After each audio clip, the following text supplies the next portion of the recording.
we say charge on, we commit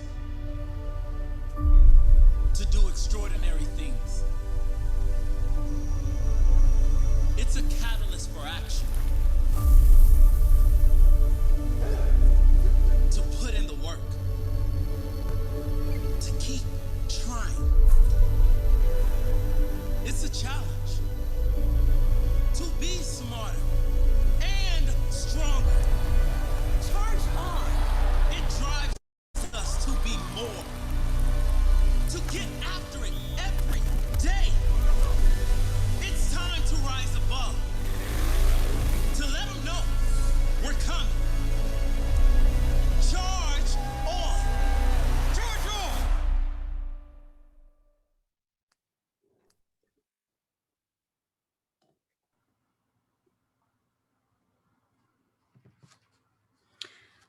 Good morning, everybody. Welcome to our February webinar. We have 3 presenters today. Now, session will be 20 to 25 minutes, and then you will have an opportunity to ask questions to the presenters. About 5 to 10 minutes. Please use the Q&A little text, and then I will read the questions to the presenters. Our first presenter is Dr. Alan Fyall and Dr. Alvarez, and our second presenter is Dr. Young. For the first presentation, title is Tourism, Vulnerability, Sustainability, and Resilience. Dr. Fyall and Dr. Alvarez, floor is yours. Lovely, thank you, Valeria. Can I just check that everybody can see the main slide? You're good. We're good, lovely. Okay, morning everyone.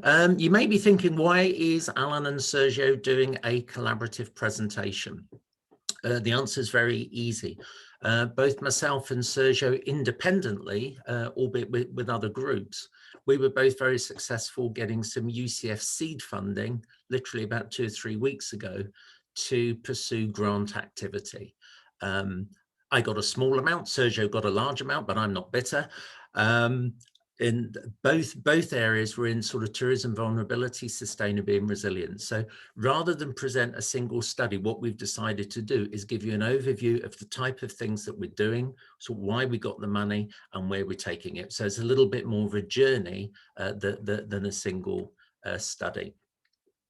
I think the first thing is really to understand how tourism has grown really since the mid-1950s, and really up until very recently, for reasons that we're all familiar with, tourism was growing and growing and growing, and really the full impact and reach of tourism and tourism development has really continually been sort of misunderstood or underrated by those that are actually managing and planning tourism. And it's really come to the state where the political and the physical infrastructure has not grown at the same speed to accommodate it. And it's ironic, if I go back just over a year ago, the first event that was cancelled that I was due to speak at, it was actually an industry conference in Utah. The whole focus was on over-tourism, which is actually quite laughable now when you think about it. COVID-19 has come along, and we've actually gone from a situation of over-tourism to no tourism. But ironically, it actually has been a very, very good juncture for the industry, I think, to reflect, to really think about what was it doing, and should this really be the way forward for the future?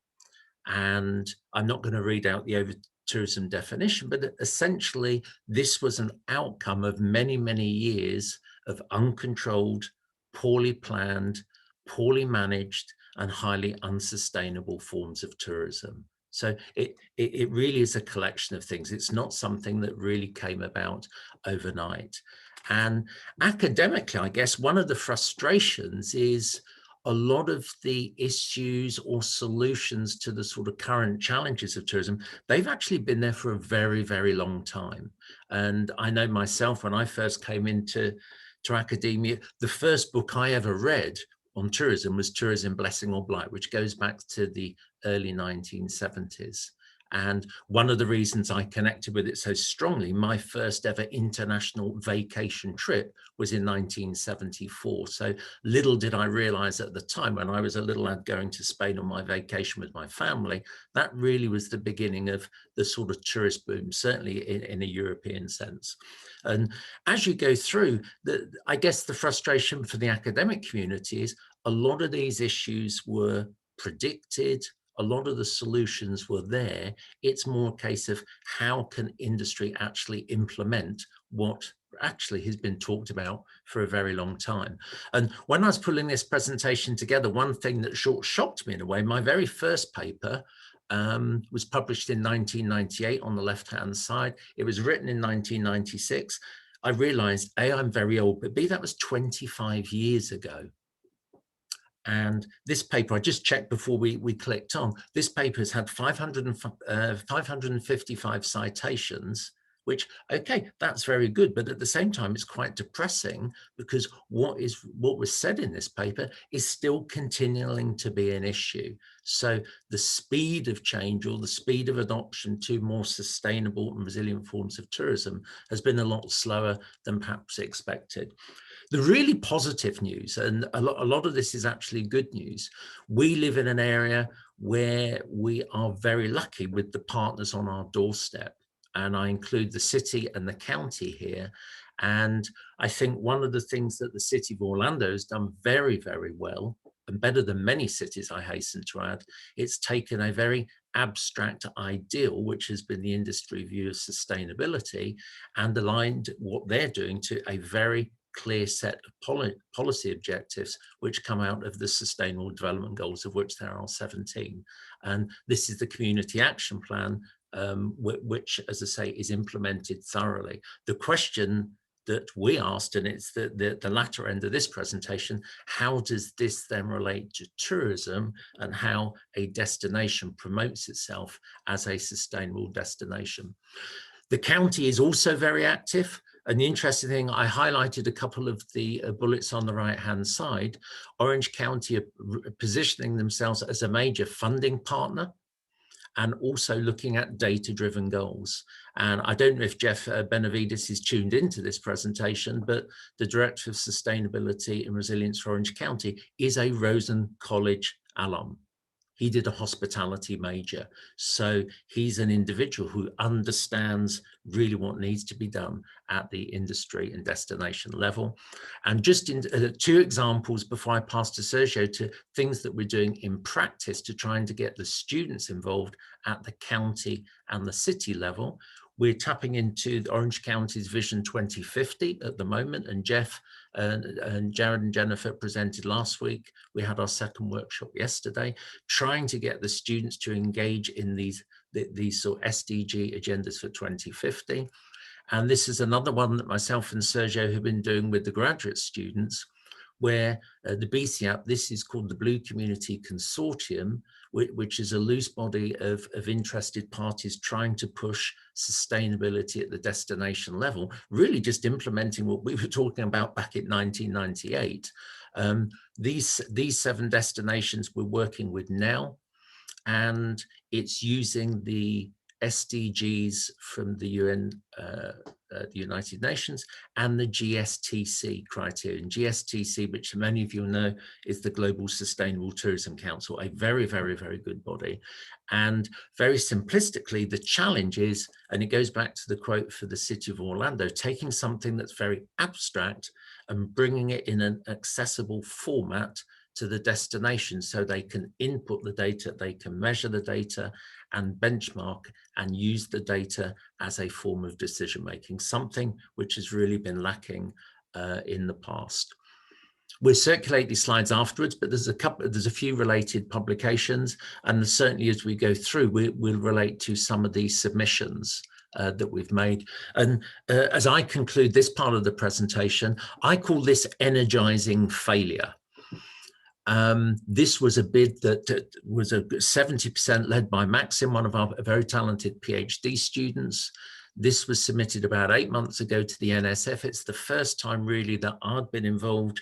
It was the second time, but the feedback really was energizing in the sense that I smelt a breakthrough, because getting anything tourism related through clearly is challenging.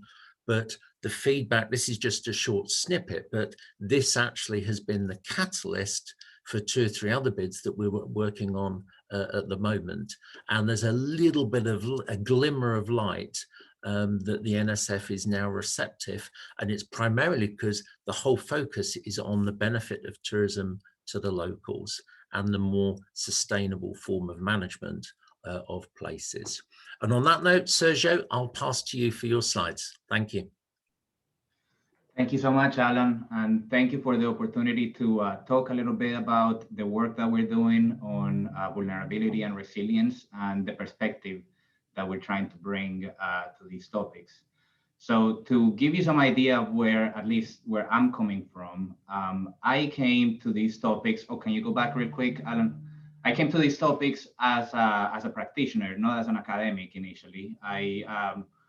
During 2017, when Hurricane Irma struck the state of Florida, I was actually working at the State Emergency Operations Center up in Tallahassee. And I was also involved in damage assessment and other hurricane-related efforts. So that was essentially how I came to this area of studying how different hazards impact tourism. Can we go to the next slide? So the hazards approach I found to be quite compelling. And in general, this approach allows you to think of these things that impact tourism at least in 2 ways. So you can think of first shocks, which are short-term events. They essentially come and go pretty quickly. So here, my example of a shock is a hurricane. So this is Hurricane Irma. And as you can see, this is from a tide gauge close to the coast where the hurricane came into land. And you can see just the tide going up and down. So this is before the hurricane. The hurricane comes and essentially a big wall of water, flows through the area. And then almost as quickly as it comes, it goes, right? On the other hand, you have stressors, and stressors are long-term events. They work with what they call slow violence. And an example of a stressor that we're dealing with right now is COVID, the COVID virus. So as you can see, very similar, we can represent them in these time series types of charts. But as you can see, this is a much longer event. We've here, I guess the first cases began in March of last year. So we're almost a full 12 months into the pandemic. The other cool thing about this hazards perspective is that it allows you to think through not only the direct impacts, but also the things that happen down the line. So for example, the direct impacts of these 2 very different hazards are so very different. So on the hurricanes, you have, as I said, storm surge, you have destructive winds that destroy property essentially. In contrast, the COVID virus, it impacts in a very different way, right? Like it is causing morbidity and mortality. And here you can see the ICUs getting packed up, and this is something that we're experiencing all throughout the nation. So to me, it was can you go back, Alan, just for a moment? One thing that is very compelling to me is that while the direct impacts are so different, the cascading impacts of these 2 hazards are essentially the same. So here we have, this is a photo of food lines down in the Broward County area after Hurricane Irma. So a lot of people were looking for food assistance at the time, which is exactly the same thing that we're seeing at the moment. And when you start thinking about it, why are we seeing so much food insecurity? It is because before the hazard hits, there was a lot of food insecurity to begin with. Before the pandemic, about 1 in 7 Floridians didn't know where their next meal was coming from. When you look at children, it's even worse. 1 in 5 children are food insecure in the state of Florida before the pandemic. So, in essence, we are, we have a weak system is the point that I'm trying to make. Next slide, Alan. So another cool and compelling thing about the hazards perspective is that it harmonizes these two concepts, vulnerability and resilience. And a lot of people get them mixed up. A lot of people use them interchangeably, right? Like the vulnerability, if you have a system that's vulnerable, then it has low resilience is what a lot of people say, right? But the hazards perspective kind of clarifies and harmonizes this. So it says that your vulnerability are essentially your pre-hazard conditions. And your resilience is your post-hazard system reaction to the hazard. Another cool thing that the hazards literature has is that adaptive capacity is part of both resilience and vulnerability. This is what links resilience and vulnerability, the capacity to adapt. Next slide. And another thing that we're trying to challenge, another notion that we're trying to challenge, is this idea that resilience is just about bouncing back. So a lot of people say, you know, tourism is resilient if it's able to bounce back to the pre-hazard status quo. And what we want to challenge is that this status quo isn't necessarily something that we want to go back to. So for instance, why would we want to go back to a situation where 20% of children in Florida don't have enough to eat? That is the question that we're asking. So one thing that we're proposing is that there's not only a vulnerability before the hazard, but after the hazard, the system is going to reorganize and develop a new vulnerability.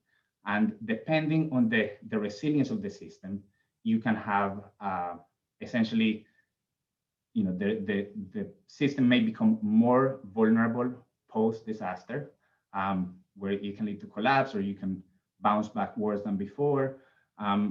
Or if you want to be mindful about identifying these vulnerabilities and mitigating them, using the hazard to rally energy around your destination, to identify and address these vulnerabilities, you have a chance of bouncing back better than before, becoming what we would call an anti-fragile destination, a destination that becomes stronger after every hazard.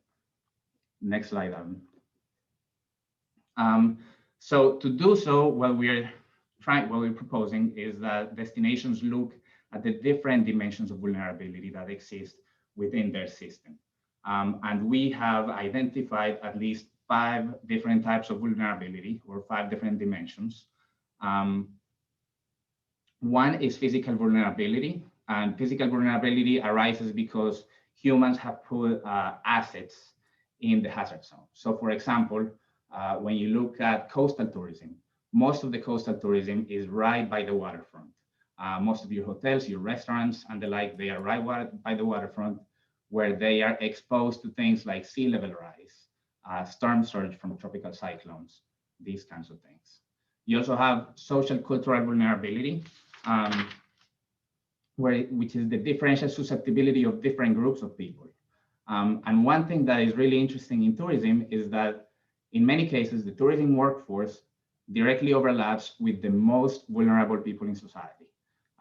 So in essence, our tourism workers are essentially the low income, low wage. There's few opportunities for advancements, these kinds of things. So if we want to make tourism stronger, this is something that we have to address. A third type of, or third dimension of vulnerability is the economic vulnerability. And it really is related to the dynamics of the market and the dynamics of the economy. So for example, if your tourism destination is, is very seasonal, let's say you are in a ski resort, so you only have a few months of the year that you're operating. If something were to happen in those months when you're operating, essentially you are in a very, very bad situation. You won't be able to make the income that you need to survive until the next year, and your operations are essentially more vulnerable than in other areas that have lower seasonality. One that a lot of people talk about is the environmental or ecological vulnerability. And this is caused by the stress on ecosystems put on by human activities, such as tourism. So for example, when there's a lot of pollution in the destination, tourists tend not to like that. If there's red tide in the destination, tourists tend not to like that. So these types of changes in environmental quality can be very detrimental to tourism activities. And then finally, the last one is institutional vulnerability. And that has to do with the level of preparedness, response, and recovery that a destination or a system can muster, in the presence of a hazard. Institutions operate at all scales. So we have local government, we have county government, we have state government, national government, we have the United Nations. So these institutions, they can moderate the outcomes at different scales. Similarly, when you're talking about adaptation really requires things like policy and planning. You need taxation structures, you need ways to raise capital, you need ways to distribute the capital to the actors in your destination so that they can use that capital to change their practices. If they need to change their structures, the actual buildings that they work in, they need that capital to become, to adapt and become more resilient. So the institutional factors are key in both vulnerability and resilience. Lovely, thank you to Sergio and Valeria. We've only got 2 more slides, so we should just about be on time. Just one positive for working with Sergio. I've been working on sustainability for 20+ years, but I had never accessed the hazards literature. So it's interesting, you think you're competent and up to date with everything, you meet somebody from a slightly different area, and all of a sudden there's another sort of lens cast. So I've certainly benefited from Sergio's input. And just very quickly, and I say happy to share these slides. One of my challenges, or the challenges we're looking at in the bids and the papers that we're writing at the moment, is how you sit sustainability and resilience together, or where do they connect, where do they interact? And this is where the frustration, a lot of this goes back to my paper written in '96, published in '98. And for a large part, the sustainability is preserving what is there, where the resilience relates more to what Sergio's just been discussing in terms of how you react to the environment and how you sort of sustain yourself in some form. So it really comes down to this adaptive capacity of a destination. And I think the COVID, the devastation of COVID, it's really shed a light on the industry, on many aspects of the industry that have actually been there for a very, very, very long time. It's just the industry and academia to some degree have conveniently ignored these things, when in reality, the entire industry is actually very vulnerable and prone to both these things. And I'll make this the last slide purely on timing. And really my interest, and certainly Maxim's interest, and I know Frida, the PhD student, and Gaurav as well, we're all looking at these things collectively, is what are the most appropriate forms of structure, of governance, of taxation, etc., to move forward. And I think the second bullet point really sums it up, in the sense that you've got slow change and fast change running concurrently. And it's finding the sort of destination structures and, as I say, governance forms that can move things forward in a more sustainable and resilient way moving forward. And I think my last point, I think the speed and the abruptness of the damage of COVID, it's the shock of all shocks. And certainly what we're doing with Orange County at the moment with the students is to take some of these ideas on board and try and project a new vision for 2050 for the county. So a little bit short and to the point, but hopefully we've covered the time, and a little bit of an introduction as to what's going on. And I'm sure Sergio and certainly myself happy to take any questions. Thank you, Valeria. Thank you very much, Dr. Fyall, Dr. Alvarez. I am open to questions right now, and it's in Q&A section if you have any. Can we pose a question directly, or do we have to write it? Write it. Okay. You can be direct, Tico, I don't mind.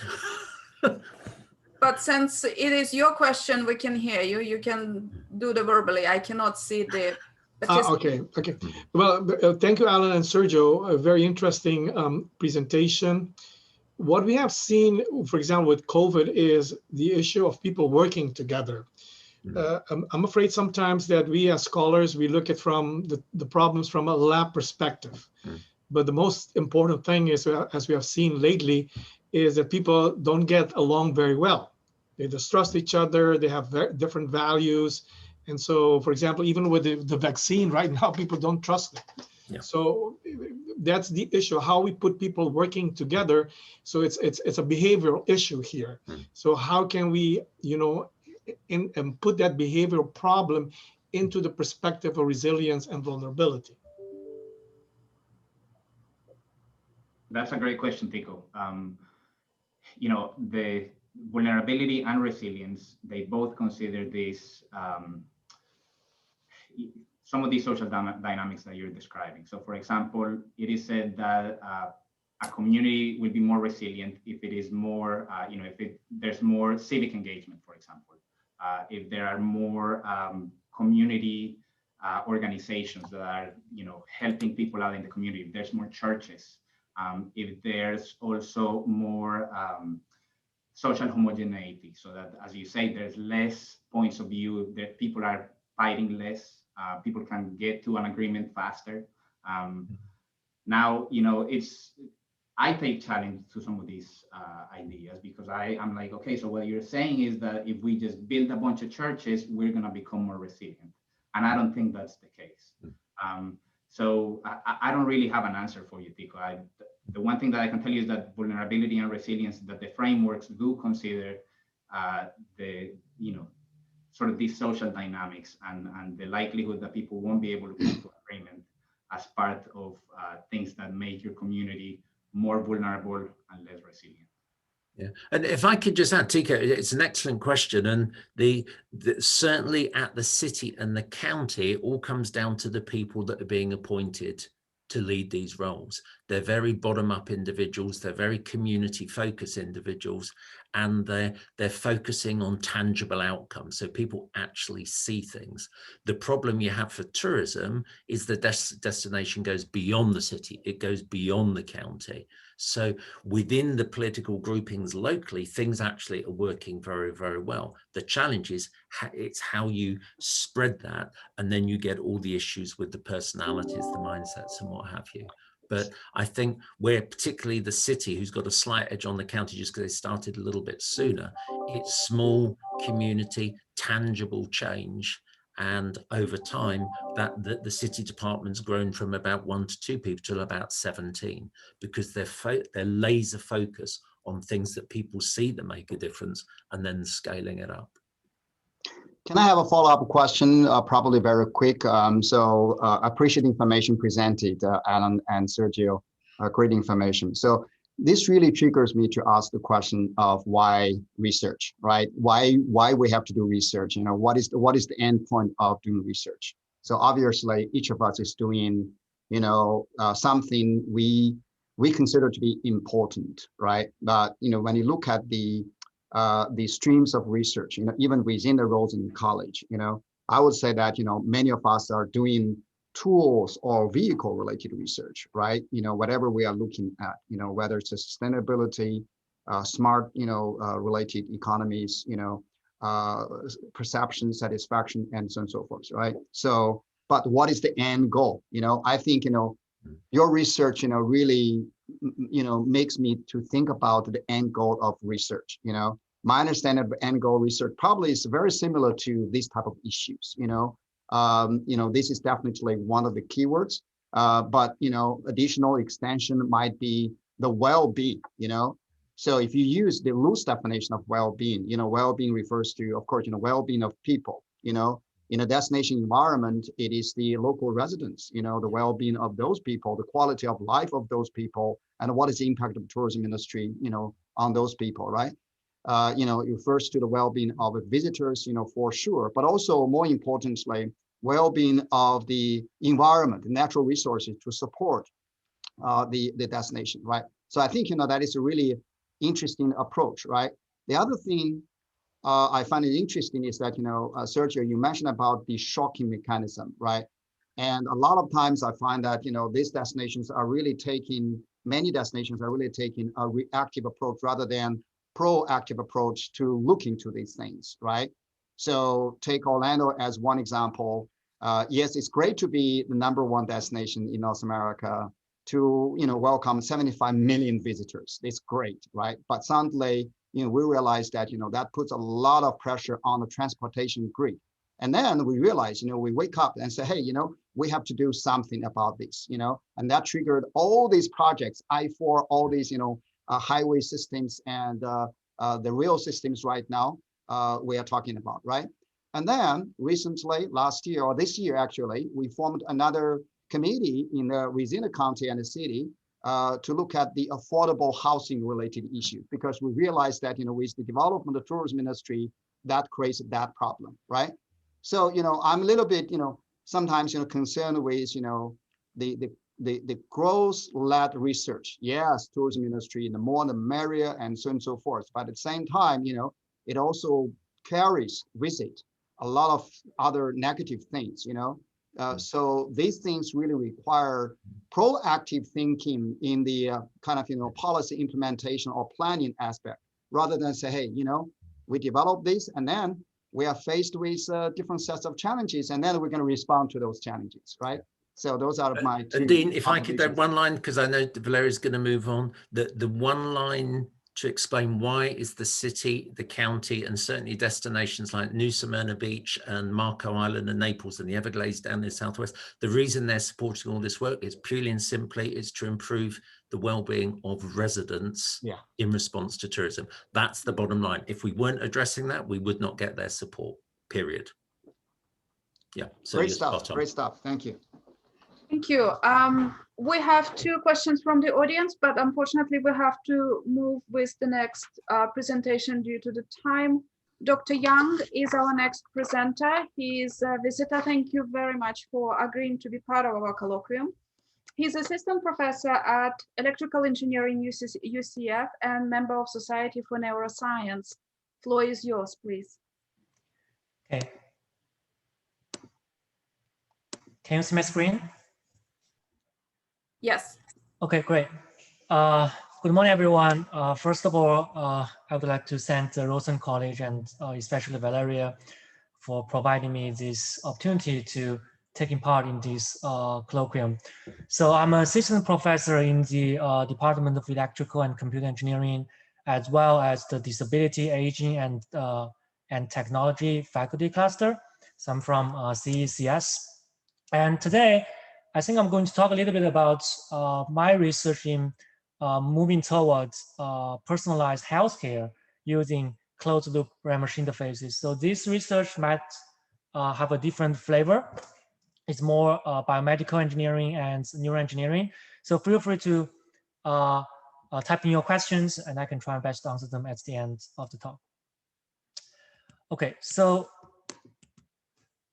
first, what is personalized healthcare? So very broadly speaking, so personalized healthcare is basically means healthcare that is driven by patients and data from an individual. So it's basically precisely tailored to every single patient. So some of the recent developments in personalized healthcare include precise medicine and smart diagnostics. And today, I'm going to talk about basically another type of personalized healthcare enabled by brain-machine interfaces.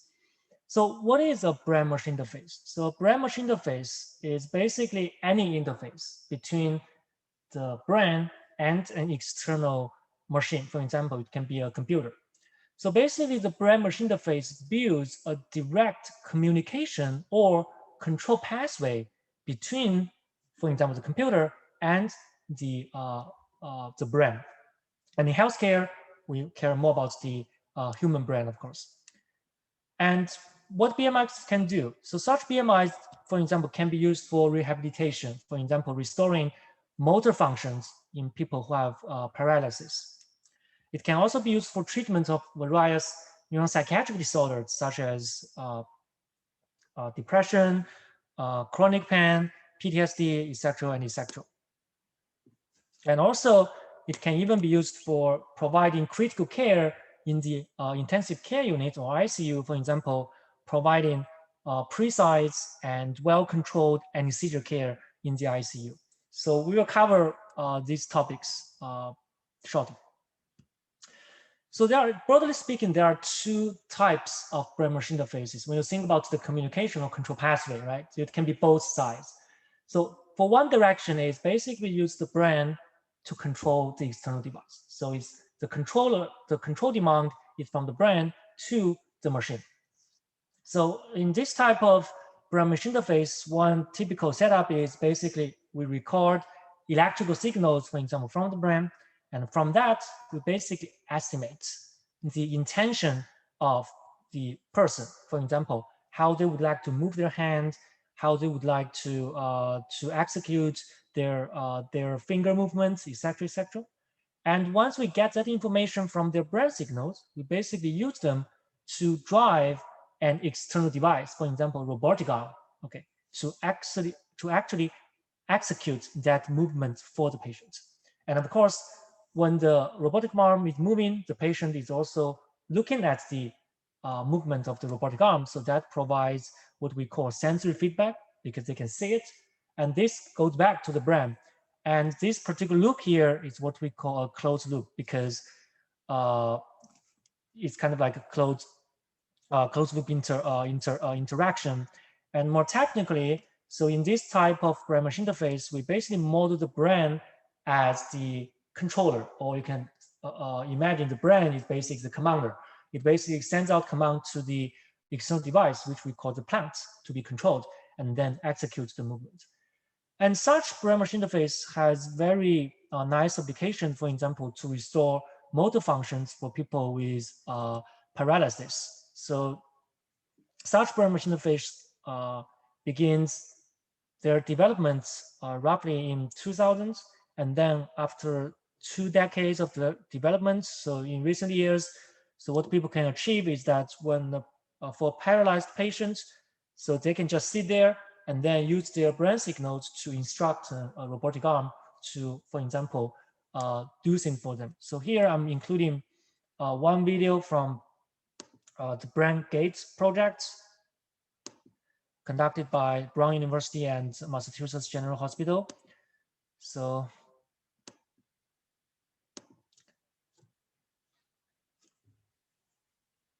you can see here, this lady here, so she is paralyzed, meaning she has lost part of her function in moving her hands.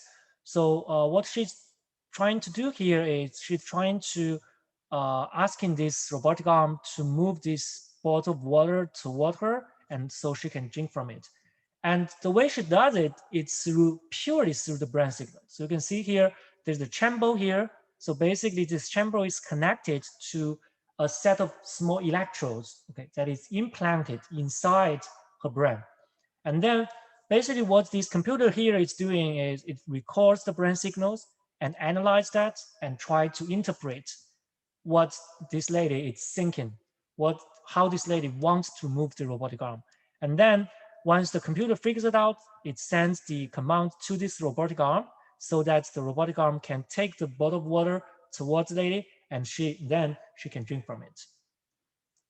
Yeah, and you will see that she's very satisfied. And this is basically the first type of brain-machine interface. It has drawn a lot of attention recently, in the past few decades. But today, what I would like to focus on is a second type of brain-machine interface. Basically, it's the other direction of the control or communication pathway. So basically, in this brain-machine interface, we try to control the brain state itself using an external device, for example, a computer. Okay, so if you think about it, so in many healthcare applications, we actually really would want to control the brain state. For example, we would like to control the brain state from some particular states and then toward the target state. For example, in neuropsychiatric disorders, for example, depression, right? So we basically would like to control the brain state from a disease state, for example, depressed, toward a healthy state, for example, a neutral mood. And let's think about another state, for example, anesthetic state, right? So in that particular application, we would like to actually control the brain state from consciousness gradually to unconsciousness, so that the patient is under anesthesia and the doctors can, the surgeons can do operations on them. And also we can think about memory, for example, even for enhancement, we can enhance and we can move the memory state from, for example, a less focused state to a more focused state, so we can help enhance memory of the patients. So obviously this is an interesting problem study, but the first problem is, oh, how can we even control this very abstract brain state? What does it even mean by a brain state? So this is the first step. So we would like to first quantify this brain state with a physical, let's say, signal, with a physical quantity. And that physical quantity here is what we call the neural activity. So usually it takes the form of electrical signals or chemical signals. So in my case, it's more of an electrical signal. So what we do is we basically put electrodes either outside of the brain or inside the brain to record neural activity. And this neural activity actually contains a lot of information of the state of the brain. For example, how the patient is feeling, how the patient is trying to move, and what, for example, the memory state of the patient is. And once we get these electrical neural activities from the brain, we can use machine learning and signal processing basically to infer the underlying brain state. But purely inferring the brain state is not enough for interacting with the brain.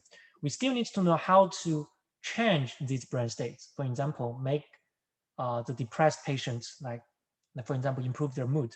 How can we do that? So basically, we have another component, which is the external stimuli. So we need to have some way of manipulating or modulating the brain state so that we can target a healthy brain state. And one example for this external stimuli is, I will introduce that shortly, is electrical brain stimulation. So basically, we deliver electrical pulses to the brain so that we can basically excite a particular neuron ensembles to change the brain state. Another example is anesthetic drugs. So if we want to put the patient under anesthesia, we just basically use the anesthetics, okay, to make them unconscious.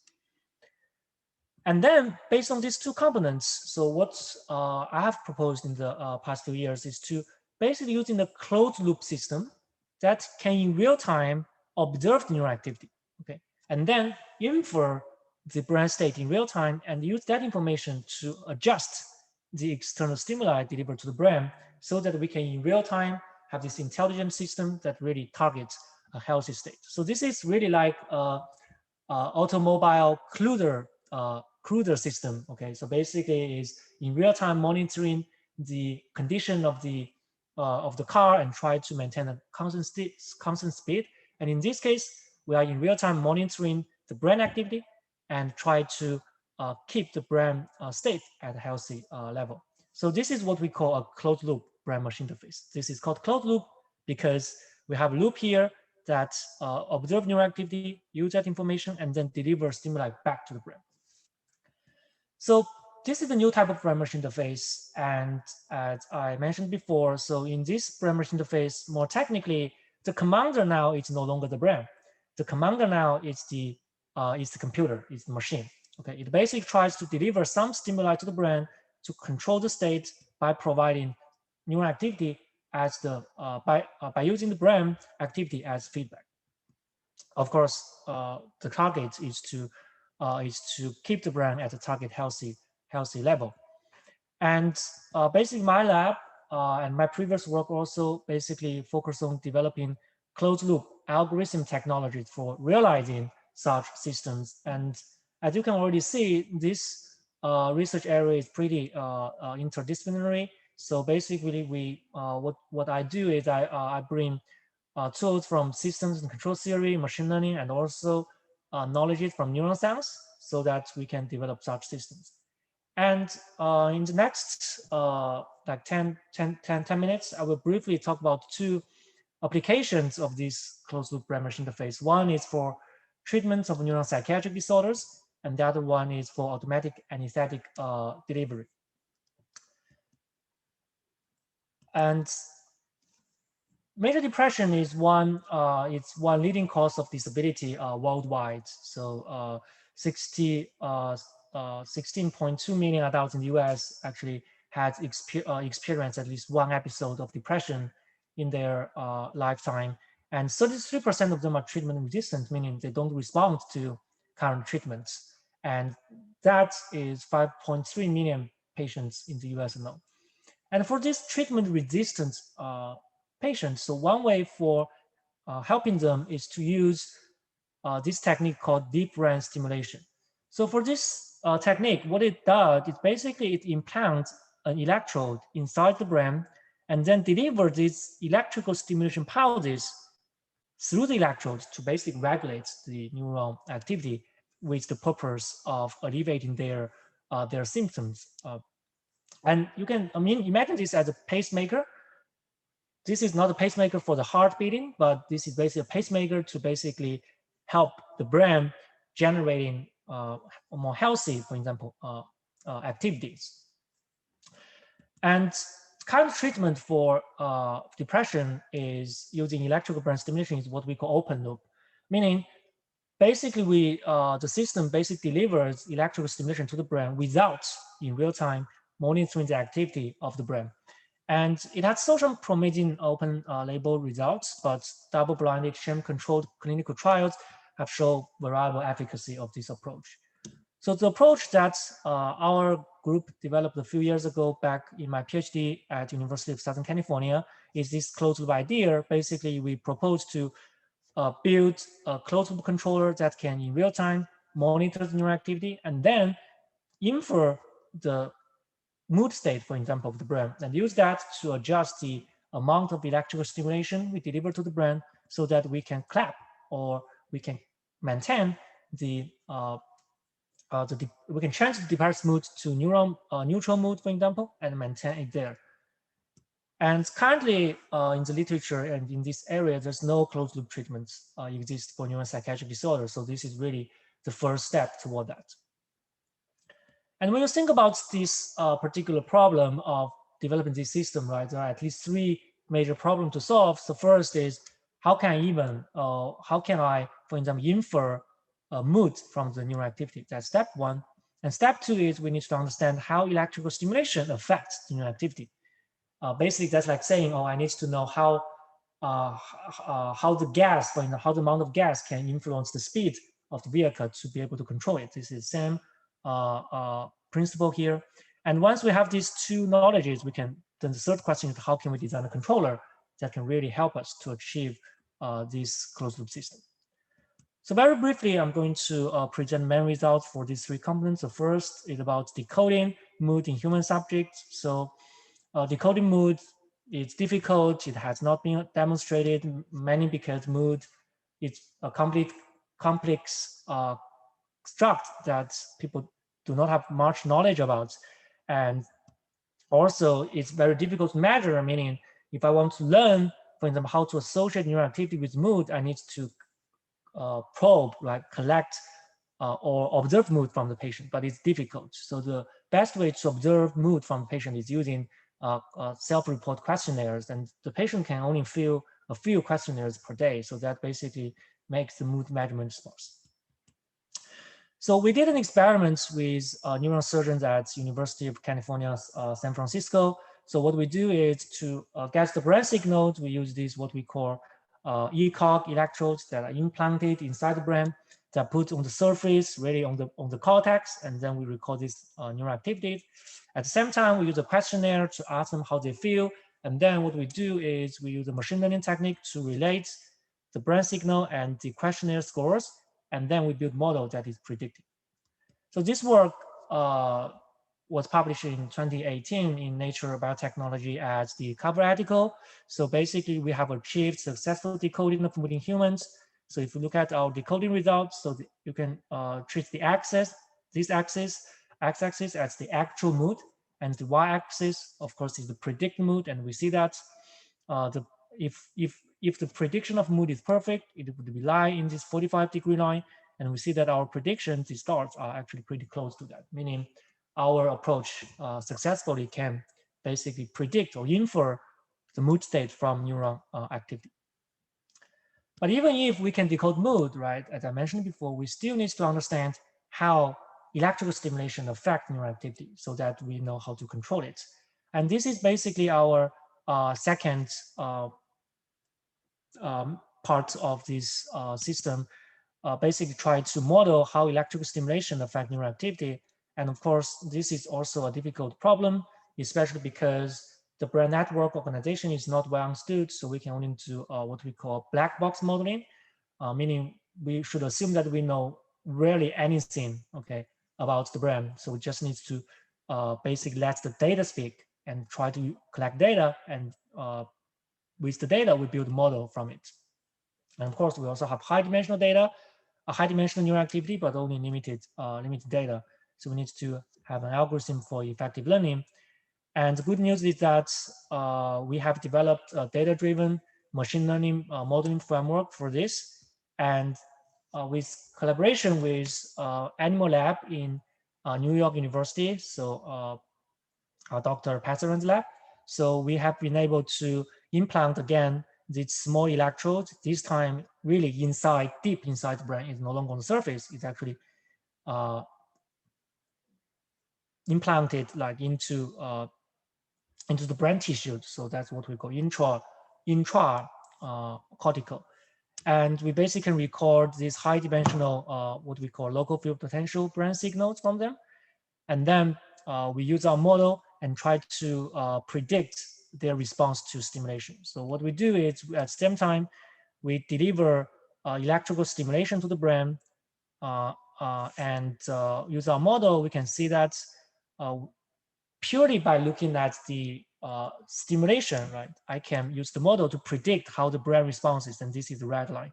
And this gray line here is basically how actually the brain is responding.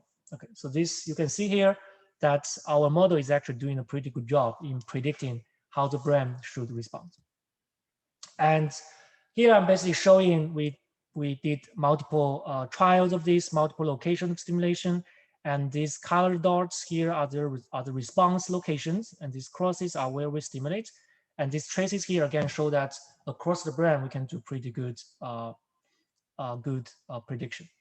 So this is, we also replicated the result using the same modeling framework with neuron surgeons at UCSF, and we basically can achieve the same good prediction. And once we have these two components, so basically what we can do now is we can predict how electrical stimulation affects neural activity. At the same time, we can use the decoder to decode mood from neural activity. So basically together with these two components, what we can do is we can predict the effect of stimulation on mood. And with this knowledge, what we can do is we can design now an intelligent controller that can actually in real time takes the neural activity as feedback and then adjust the electrical stimulation so that we can, for example, control or modulate the mood of the depressive patients. And here is a simulation study of the entire framework, and the human study of this is currently undergo at UCSF. And a few years ago, to validate the framework, I used a hardware-in-the-loop simulation. And the idea, as I said, is in real time, the system records neural activity. It uses the neuron decoder to decode mood. And with the decoded mood state, we use it as feedback to adjust the stimulation, for example, intensity and frequency. And that is feedback to the to control the brain state. And with this feedback system, the goal is to keep the mood of the patient, for example, at healthy level. Okay, so this is basically a general introduction of this entire system. So basically the characteristics of this system is it is automatic, it is also personalized, meaning these models are built on the data that is generated from this particular patient. So this system is precisely tailored for treatment for these patients. And a similar example for that, but with a different application, is to achieve automatic anesthetic delivery. And because of time, I'm not going to go into details of this. So we basically use the same framework to control a particular type of anesthetic state termed medically induced coma. So it is anesthesia care used in the intensive care unit for treatment of refractory status epilepticus and also refractory intracranial hypertension. So for this treatment is actually can take a long time. It basically tries to put the patient under a deep level of anesthesia for more than 2 days. And the current practice for that is manual administration of anesthetics. It can be imprecise and of course costly because we need to have a staff, the medical staff, to monitor the brain state for the patients from time to time during these 2 days. It can be a tedious procedure, and it's also not always easy for the human being to interpret the brain signals. So that's why we want to develop an automatic closed loop system to do more efficient and effective anesthesia care. And basically, we experimented this system in rats. So we record the brain signal in real time and then use signal processing to interpret the depth of anesthesia. And then with that, we control the infusion rate of the anesthetic infusion pump so that we can deliver a particular correct amount of anesthetic to the rat so that we can keep the depth of the anesthesia at a specific level. And here is just one example of our results.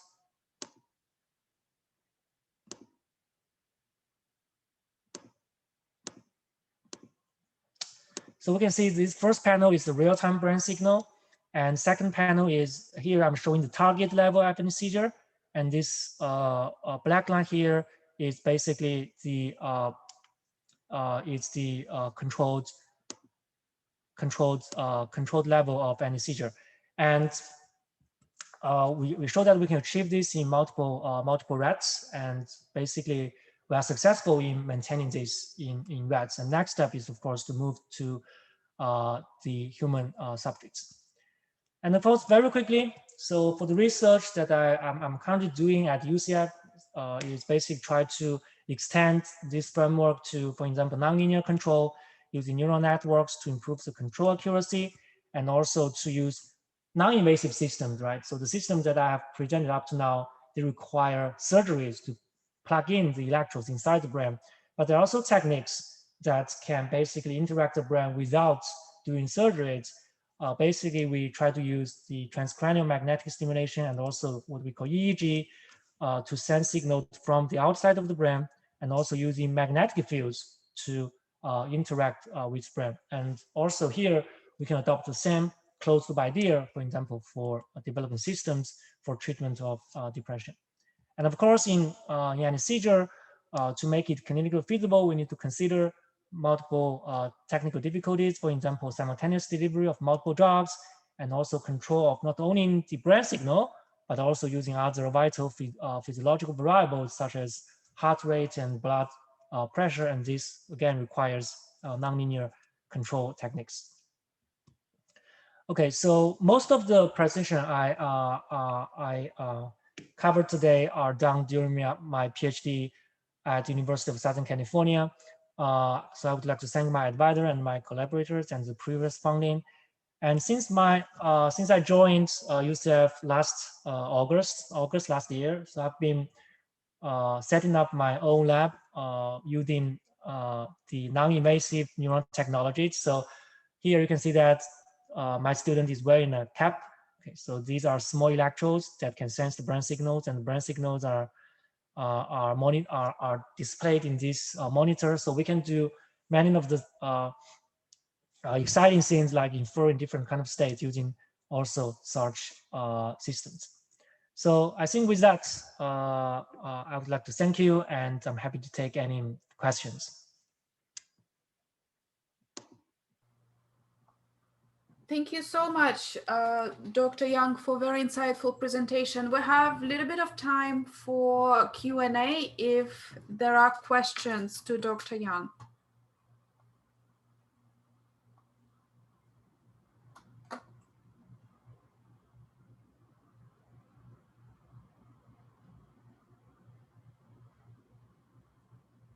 Okay, well, since there is no questions, Dr. Yan, thank you very much for your presentation. Dr. Fyall and Dr. Alvarez, thank you so much for your insightful presentation as well. And I conclude colloquium at this time.